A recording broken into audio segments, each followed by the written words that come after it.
Welcome to Crosstown Cardboard episode 48 with myself, Carmine at Carmine's Cards, the sports broadcaster down in South Carolina, and my buddy Craig at New York City Sports Cards, the teacher, the soccer coach. He's on vacation right now visiting family in the Denver area. And Craig, before we hop into our episode, which is episode 48, called Finding Card Shops on Vacation, which is what you do every single time you go on a trip almost. We're going to get into that. But first, can you tell people what it took for us to get here to this recording and to have you all set up while, the life of a podcaster, the grind of making it to these moments? Oh, listen, appreciate this episode because the setup to get here. We are now at the point where I'm not only in a laundry room in my mother-in-law's house, but I'm standing in a laundry room in my mother-in-law's house. So those are the things we do to talk about cards with one another. So yeah, all love to the hobby. This is my second house that I had to go to, my third room. But here we are. We're talking about it. I am on vacation. I was at a card shop like 2 hours ago. So the topic fits perfectly. But a few other really fun hobby stories from the last week or two to share. So let's get right into it. How are you doing? Oh, yeah. I'm good, bro. So, 3 different rooms and 2 different homes. That means if you do the quick math, it's at least 6 times harder to record this episode. I know you're a math guy than our usual Crosstown Cardboard. So, yeah, we got some good stuff, and we are ready to go today for episode 48. Craig, so you said you just got back from a card shop. What was that like? And then we'll get into like how you fit in these card shop visits on almost every trip that you take. Well, I'm fortunate this time that I am with family, my in-laws, so my wife's family, and my brother-in-law, so my wife's sister's husband. He happens to be a fan of cards as well. Maybe not quite to the extent that I do, but enough where he has a collection. We can go to a shop. I know he's taken his daughter to a show before, so he got to drive me around, and we went to Mike's Stadium Sports Cards in, I don't know what town. I want to say it's in the Aurora area. So not quite Denver, but in Colorado nonetheless. And since I was a kid, I would go on vacations with my parents into different states, and finding card shops would just kind of be a part of the routine. So basically nothing's changed now that I'm an adult. But being in New York City, obviously the shops aren't as big. So it's nice going to out-of-state card shops where there's way more real estate, way more space, just more inventory to browse. So I went today, spent an hour there, and I came away with some amazing stuff that I'm coming home with. I'm excited to share about some of my pickups. Oh, yeah. So let's get into them. Let's get into your pickups. And then what a blessing to have a buddy, in your family now who also likes sports cards, and now you guys can team up, plus the daughter. That's a great excuse to take a little trip during a family visit. Exactly. And rumor has it we're going to a different card shop tomorrow. Whoa. So go tomorrow. Wow, this is a card shop visit with a side of family. That's what I'm saying. We're here for 4 days. We're hitting 2 shops. We're going golfing tomorrow, but you have to make cards a part of it. So I didn't get a chance to trade these today, but I did bring these cards for our last conversation about situational buying. So a John Elway National Treasures autograph and a Denver Nuggets triple chunky patch with Gallinari, Ty Lawson, and Kenneth Faried. So we're going to a different shop tomorrow. So I didn't get a chance to trade these cards today because the owner of the store, Mike of Mike's Stadium Sports Cards, wasn't there, and he's the one that authorized the trades. No biggie. Gave me an opportunity to look around and browse. They had a ton of value bins organized by team, so being able to look through a bunch of Knicks cards was really fun because who in Denver, Colorado is looking for New York Knicks cards? But the fun thing about, to me, finding shops on vacation is you go to your shops, whatever, like I go to Bleecker, Cards and Coffee a lot, and I love going there. But if you go a couple weeks apart, you're going to see more or less some of the same stuff. So just going to a new shop, being able to check out new inventory. Right? Yeah, that's awesome. So what did you end up picking up? Okay, so first buy was 2004 Press Pass, which used to make like the college products. Eli Manning. So rookie card, I guess. Game used 2-color jersey from Ole Miss, numbered out of 25. Interesting. Have you told our buddy Rob, the sports card therapist, a PC Eli collector, that you picked that up? I have not yet, but this is from 2004 and numbered out of 25. Not something you see a lot. But to go along with that, another Eli rookie card, numbered out of 450. Wow. Okay. So some leverage on Rob. Leverage on Rob in case he Yeah, has something that Eli, you want. Eli kind of day. Now this card was labeled parallel, but it's actually a PMG from 2008, 2009. So this is an 0809 Brandon Roy Skybox Metal Universe PMG, red PMG. So kind of like a Okay. color match, numbered out of 50. Okay. Okay. Blazers. Too bad he had those knee injuries. That's always what I think about. He was up there as far as two guards in the league for sure. Brandon Roy was the truth. So obviously not an original PMG, but something you don't see a lot still. And then a Paul Millsap 2014-15 Select Black Die Cut 101. Just total randomness. I can't say I penned that for something that would come up, but that's kind of cool. Look, I'm a sucker for the true black 101s, earlier select. Now this one was 2011. After you had that success with the Jude Bellingham 1/1 at the National when you bought it for 500, sold it for 1,000. I'd like 1/1s also if I was you. That's what I'm saying. So the select die cut black is cool. A 2011 Upper Deck World of Sports Landon Donovan autographed jersey. Okay, Game worn, obviously. Cool. Numbered out of 20. This you will not find anywhere. So this is a pretty rare one. People like the old Upper Deck soccer stuff. That's PC now? We'll see. We'll see. By the way, did you think he should have been left off that World Cup team? I know that was extremely controversial at the time. No, he should have been on it. That was the 2014 World Cup. Yeah, losing to Belgium, right? In the elimination round. That was the Tim Howard all-time game right there. Oh, yeah, Belgium should have blown out the US if not for his crazy antics in goal. One more pickup. So 2000 Fleer Ultra Antonio McDyess Platinum Medallion. So numbered out of 50. I know, random stuff. In a PSA 9, which is a Pop 1, none higher. And I like this one. The photography, Antonio McDyess was a stud. You got Shaq guarding him. That's cool. 2000s Fleer. It's numbered. Like I said, it's a Pop 1, none higher. So just a random assortment of stuff. A cool Knicks insert with John Starks and Patrick Ewing. And excited to just have some pretty random new inventory that I can mess around with. If somebody's listening to this and they're saying, I love that Craig went to the card shop, but what the hell are these random cards that he came back with? What is your thought process to pick up stuff like that? And because you can go all the way from higher end, your PSA 8 Jordan rookie, 86 Fleer, of course, and then all the way down to a Antonio McDyess numbered card with Shaq guarding him. So what's your thought to pick up cards like that? Well, I ran out of inventory after the National. I mostly traded and sold everything, but I like to be a part of this hobby, right? We like the action, being able to buy and sell and trade. So in order to do so, you need inventory. So what do I want my inventory to look like? Well, here I'm at a shop. They had a bunch of stuff I don't normally get a chance to look at, and I found cards that I felt like were unique within the style of what I like to collect and what I thought, given their price, was undervalued. They told me they don't sell on eBay. They don't sell at shows. They do everything in shop. So I'm taking a card that I think I found in shop that's undervalued, and by listing it online, I'm going to put it out to the universe where it belongs in someone's PC. Of course, yeah, it'd be nice if I make a little something on it, or I could trade on it. But just to have more inventory in the hobby, like, for example, PMG, right? Just not something you see a lot. I picked this PMG up for $15. I mean, that's a no-brainer. Right.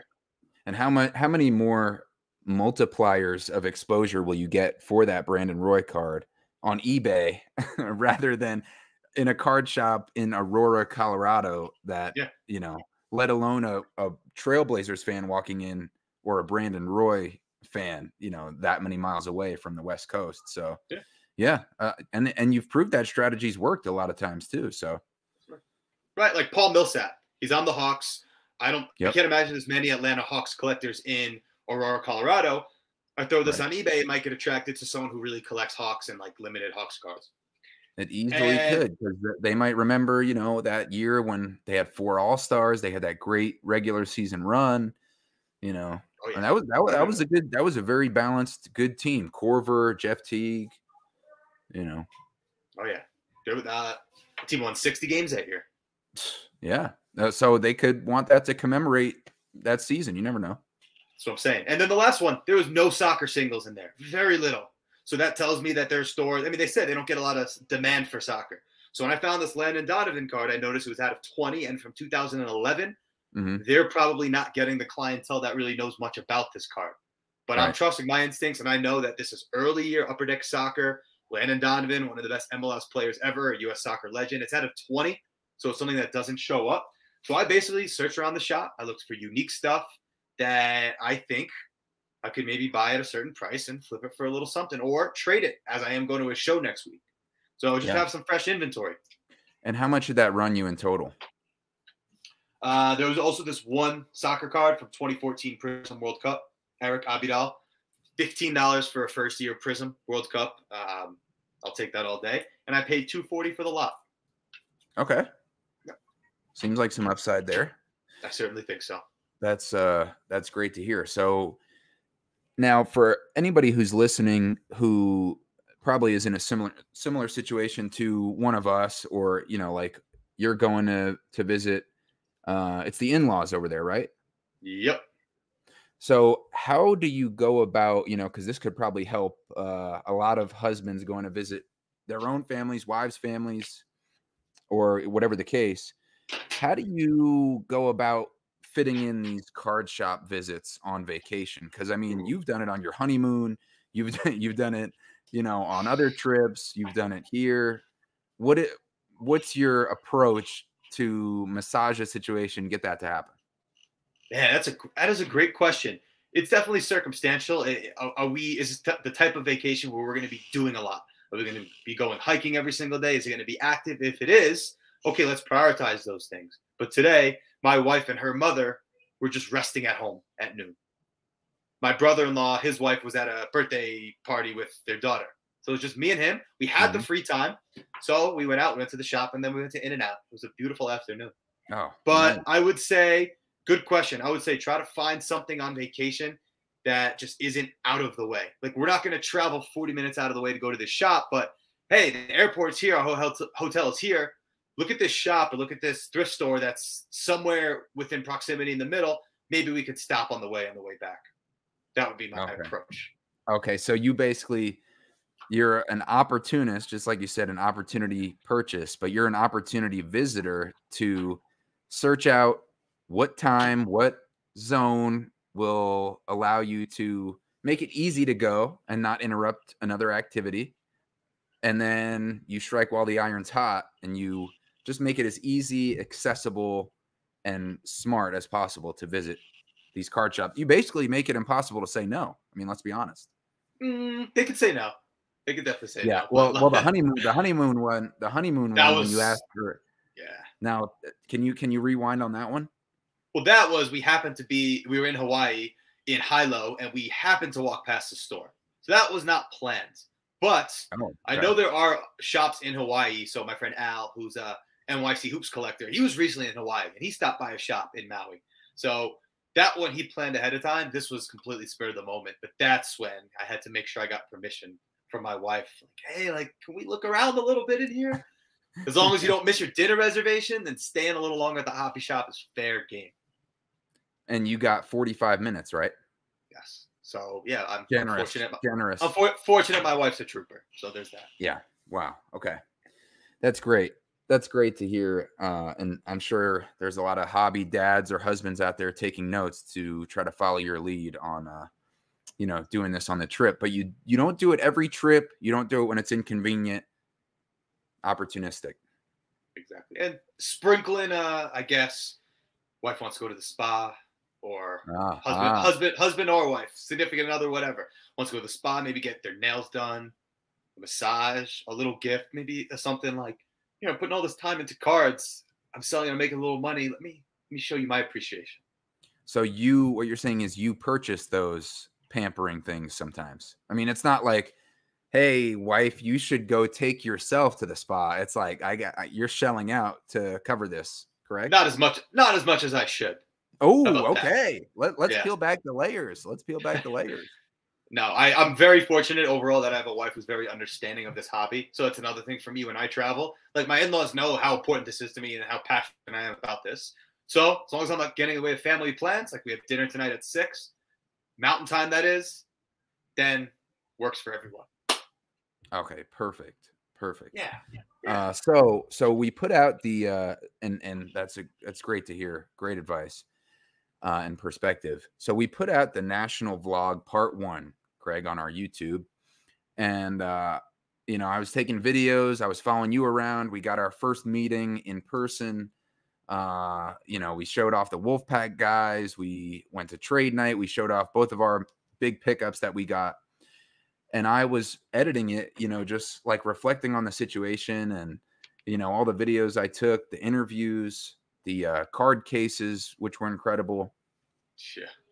And really had a lot of fun, like making a video that our group can enjoy, because everyone was in it, you know, because we were all hanging out together the whole time. When you look back on the video, and it's only part 1, we cut it off at Wolfpack Trade Night and the weekend, which is in part 2. What are your thoughts looking back on your excitement level, your deals that you made, like seeing yourself back, you know, now that you're a couple weeks removed? I think just thinking about how much fun we had. It was such genuine laughter and banter, busting each other's chops, good conversation during the whole time, and how important it is to have your crew, your group of friends. Obviously, you know, we branch out. We have many other different people that we connect with within the hobby, but having your crew, people to just walk around with, grab dinner with, bust chops, like we said, and just how much fun we had with each other. And going back and looking at my own reactions at the cards that I got, I think someone could, and you as well, I think someone could watch that video and say, these two actually care about the cardboard, which I think in the midst of all this content sometimes gets lost, that people care way too much about the flip and showing off this and getting some big Sam Howell card. At the end of the day, we are passionate about the cards that we collect, and I think that definitely shined through in the video. Yeah, I do too. Our excitement level after, you know, getting the Bird 1/1 flawless patch auto that I got, and the Dr. J Bird Magic 1980, all 3 autographs on there, which I have a fun factoid about a little bit later. Those 2 in particular, and seeing our reaction. And then you mentioned the Wolfpack, you know, like all of us being together. And my favorite part of the video was when I put us walking in slow motion. Yep. The 6 of us, and we're coming around the corner and the elevator's there. And you know, because when I put it to the music, the beat dropped, you know, perfectly to make it slow-mo and kind of cool, but also making fun of ourselves for, you know, rolling out like that. But it was a great combo of pride and humor at the same time with that shot, and that just sticks in my mind of a representation of, you know, us rolling out to Gibson Steakhouse or the trade night, or, you know, so that was my favorite. Rolling with the homies. Yeah, exactly. What'd you think of the video watching it back? I thought it was cool. I didn't realize how many videos I actually took. I was you know, sifting through a lot, because, you know, especially like with my work, I never want to have too little video. Right. So, you know, too much is not a problem. But I really enjoyed our excitement. I enjoyed you know, when we first met, and, you know, and then we're just hitting the card floor running, you know, going around to different booths and on the hunt. And you know, but I was also thinking that everybody was even funnier and more juiced up than I thought. Like, you know, when you're telling Rob, you know, how dare he sell autographs of his own self, and it's Dana White. Yeah. Yeah. Some of the jokes, you know, and there were tons more off camera, obviously, but you know, it was great. So watching it back, I was like, this is a must go to every single year, because this camaraderie is something that you can't get, you know, other places. And at the same time, you're on the hunt for big cards that you end up coming home with. So, well, I was just about to say, I wonder if subconsciously post National, that's why I've been to so many shops. I've now been to 4 different card shops since National, and I do wonder if part of that is like I said, subconsciously, I just enjoy the in-person experience and being around cards and just the search. Oh yeah. That's a joy for me. But this past week, we could probably do a whole podcast episode about this. But I had a true high and low of Oh, hockey. okay. The low, real simple. The Mbappe Prism World Cup in the BGS 9.5 from 2018. The blue, the color match out of 199. It did not cross. It was When you say cross, it didn't go to a PSA 10. Did not go to PSA. So it stays from a at BGS 9.5. Stays at a BGS 9.5. Did not make the 10. I posted on my Instagram story. It was one of my most engaged Instagram stories I've ever had. Wow. People responding to it with similar experiences. So it was a learning lesson for me and anyone else listening. If you don't crack, you send to PSA in a BGS case, and you're trying to bump it from a 9.5 to a 10. It seems like that particular method is quite difficult to pull off. Very, very difficult to pull off.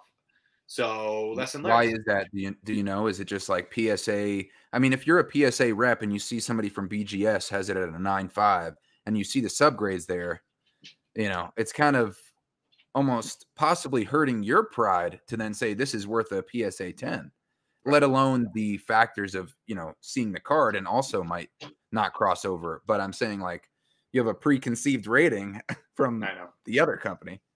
Am I still happy I did it? Yes.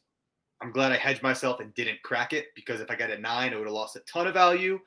$150 thrown out the drain because I paid for the fast service. But it all evens out in the end, because Carmine, we all have these. I mean, this isn't too dramatic, but I think as collectors, we hope we pull up to a garage sale or a storage unit. We find something big. Well, I finally had that. I finally had that last week. Okay, wait, hold on. Before you get to that, because I have more questions about this Mbappe situation. Yeah. Now, what if you pushed all your chips to the middle and you said, you know what?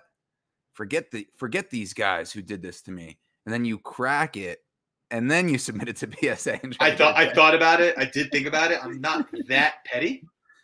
Well, but it could be not just petty, but it could be a risk. I mean, I know. You know what? That card was meant to be in its 9.5 holder, and that's where it's going to stay. Okay. Now, one more question on that though.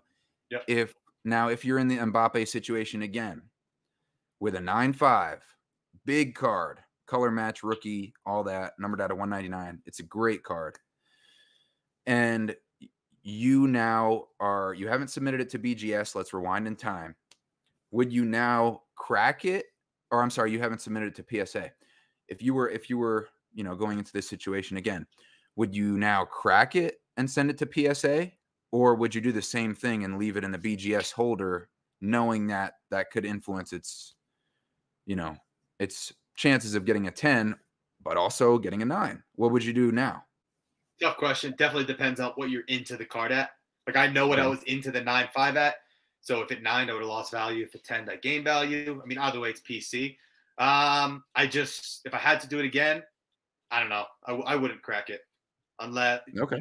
I wouldn't crack it. And I definitely wouldn't send it in BGS holder. Okay. So you wouldn't do either one. No, I would just. You would just accept the 9.5. Yeah, keep it as is. It's a beautiful card still. Good to know. It's great learning lessons there, and good for you for trying it. I mean, it's definitely worth a try. I tried. Listen, yeah, you can't take W's every week, right? We got to live with losses once in a while. Humble us. And then you just have to win one in a row, and then you keep it rolling the other way. Exactly. Okay. So the storage unit. Very excited to share this. If you go back to my Instagram profile a couple years ago, I posted this sports card vendor that hangs out on the southwest corner of Union Square Park, which is like 14th and Broadway. Great park. This older guy doesn't really say too much, but when I had physical therapy around there, I would go and pick up a few Knicks cards here and there, nothing crazy. So eventually I said, hey, where's this stuff coming from? Is there like a warehouse or anything? So he gives me this flyer. That was 2 years ago. Fast forward to a month or two ago, I found that flyer and I said, you know what?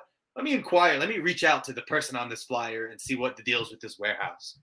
So inquire from the flyer. Nice. I inquired from the flyer and reached out to this guy, and you had to make an appointment. He has a warehouse and a storage unit over in the Hudson Yards area, which is like 30s and 10th Avenue. Sounds a little bit Sketchy? like a backyard, Oh, dealing oh, here.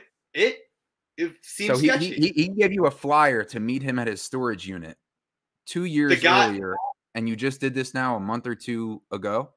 the guy who runs the stand that I originally saw it at is different than the guy who owns the storage unit.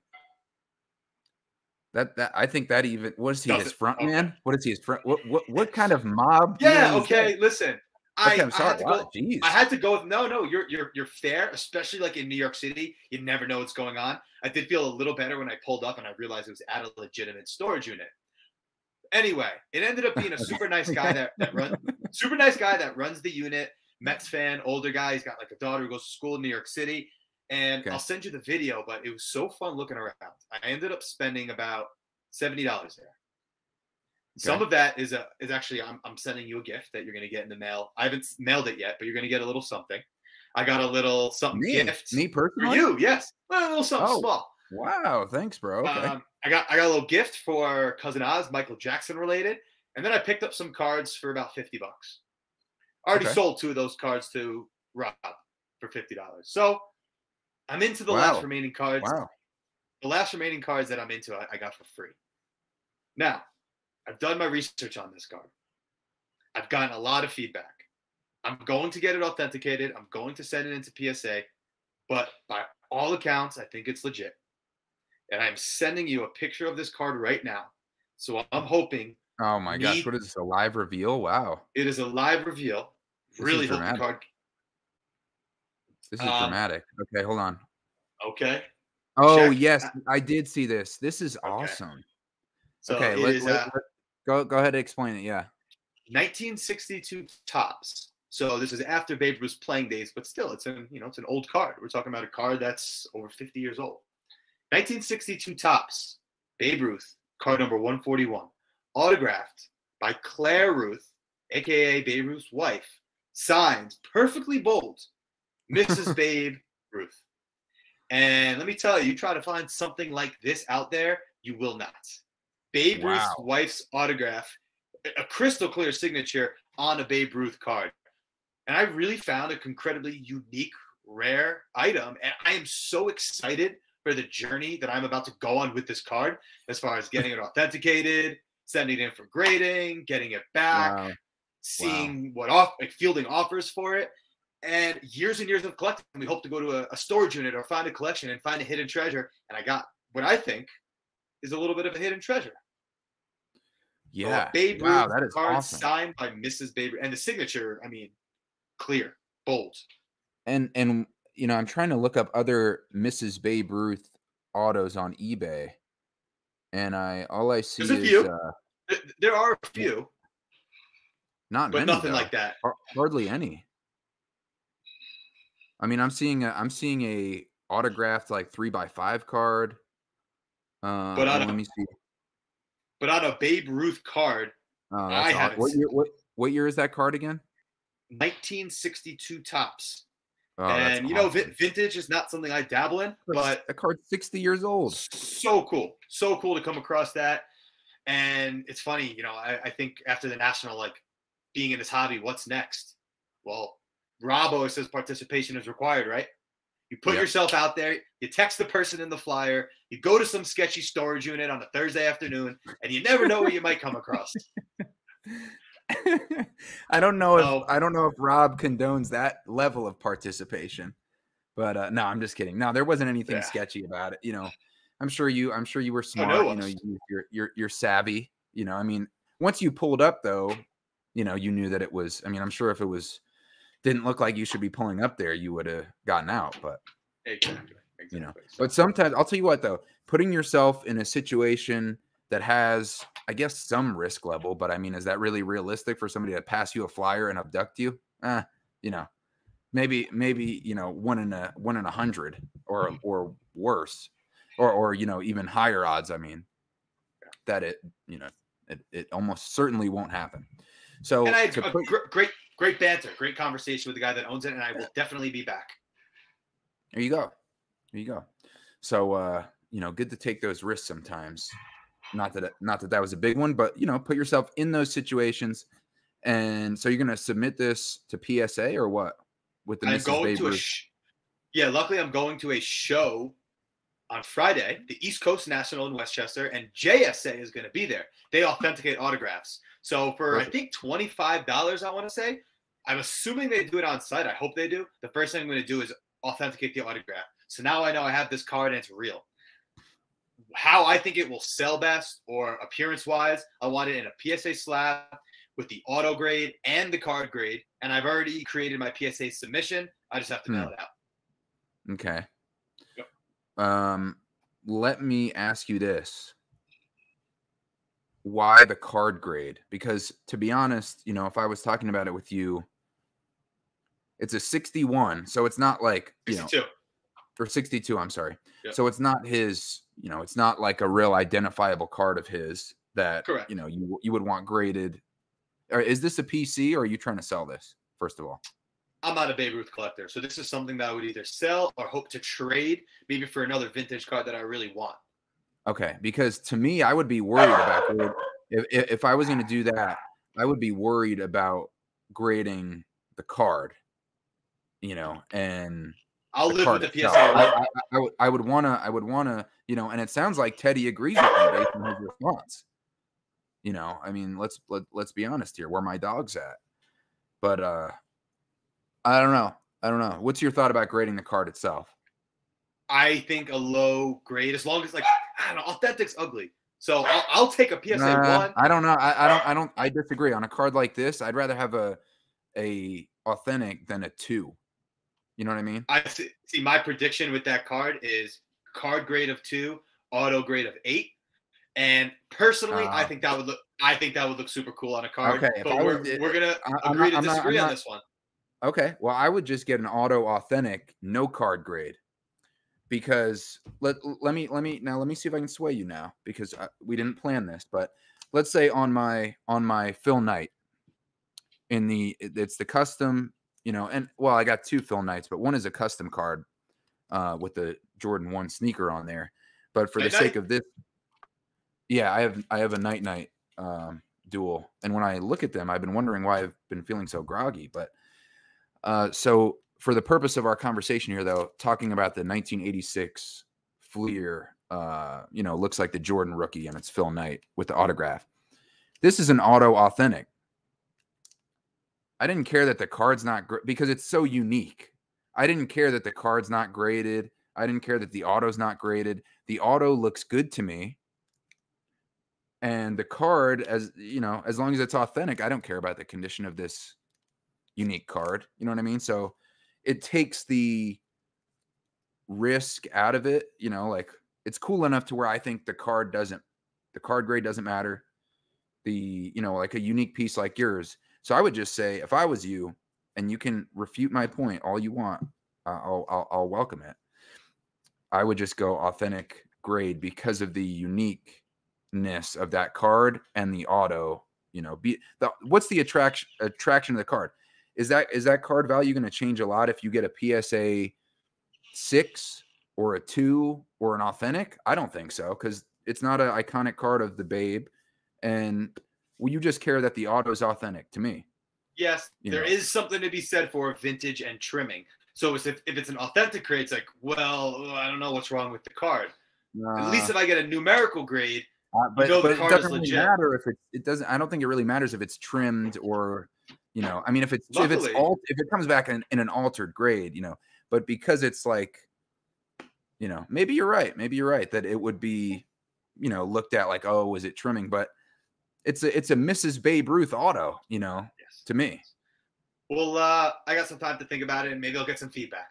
I'll see some people at the East Coast National. I'll bring it, and that will be that. I'm sure some of the vintage guys, because I'm sure there's a lot of vintage guys over in White Plains. Is it at the county center over there? Ooh, maybe no. It used to be at the county center. I Yeah, don't believe that it is. I used to go to it as a young kid. I used to go to it at the county center. I remember me and my dad bought a LeBron James exquisite number pieces. So it had the 23. Yes. Yeah, county center, Westchester County Center. There you go. So same place that me and my dad got that LeBron auto with the game used number pieces way back. Oh, geez, I must have been, I must have been like 12 or so, maybe a little bit younger than that. And then, going through my collection during the pandemic, and I came across that card that I remembered we paid $250 for back in the day. Can you imagine a LeBron exquisite auto with game used? Now, it was one color jersey, but there was a tiny little sliver of gold in the patch. We're calling it 2. We're calling it 2. Yeah. I mean, in the eBay listing, I gave myself the benefit of the doubt there. But for that to be a $250 card, and then the sad thing was, I think the auto was really faded at the time already, but over 15 years of my dad having it in like a cupboard, the auto faded pretty bad. So we ended up auctioning it in the summer of 2021. So like 15 years after we got it, for it sold for $4,000. The bidder, though, it was great. The bidder didn't pay though. And then I think so that was like, reported him, whatever, give him a strike. And so I think I ended up selling it for $3. But after everything, we made 10 times our money after fees and everything. And I think my dad threw me $1,000 because we went into it together back then. We made like a deal back when I was in 7th, 6th grade. Sure. That when we sell this, we'll split the profits. So, but from 250 to 2,500, just a quick aside of the county center, in White Plains there, but yeah. And so this is going to air on Wednesday. And by the time right now it's Sunday, I am going to another shop tomorrow. And if you are going to the East Coast National Show, I will be there on Friday. I hope to see some collectors there. Friday is in only 2 days after our episode here drops. That's it. Yeah. Oh yeah. So we'll have to get a great recap about that one on the next episode. I can't wait to hear about that one. That should be, I'm interested to see just, it'll be what, a month, not even 3 weeks after the National. 500 tables, not a small show. No. Well, I would hope not. It's the East Coast National. Good point. You don't want the name to lie too much. Right. So that sounds great. I'll save my little factoid that I had about the 1980 Topps Bird Magic Dr. J triple auto that I picked up. I'll save that for the next episode, along with your recap of the East Coast National. And pretty soon here, the part 2 vlog of the National show, recap of us there, point of view in person, doing some deals and enjoying trade night and all that, will be out on the YouTube as well. So we have a lot of action coming here. Thank you for letting me take over this episode, talk about my recent happenings. But I'm having fun. I'm having really fun going to different card locations and see what I could find. So let's let the fun continue. Oh yeah, bro. And we bounce back and forth. We're like Greg Popovich type of team. One guy's hot one night, move it around, selflessness, direction, focus. We try to embody all that. So, all right, bro. Enjoy the rest of your trip. Can't wait to hear about it and the East Coast National. Peace.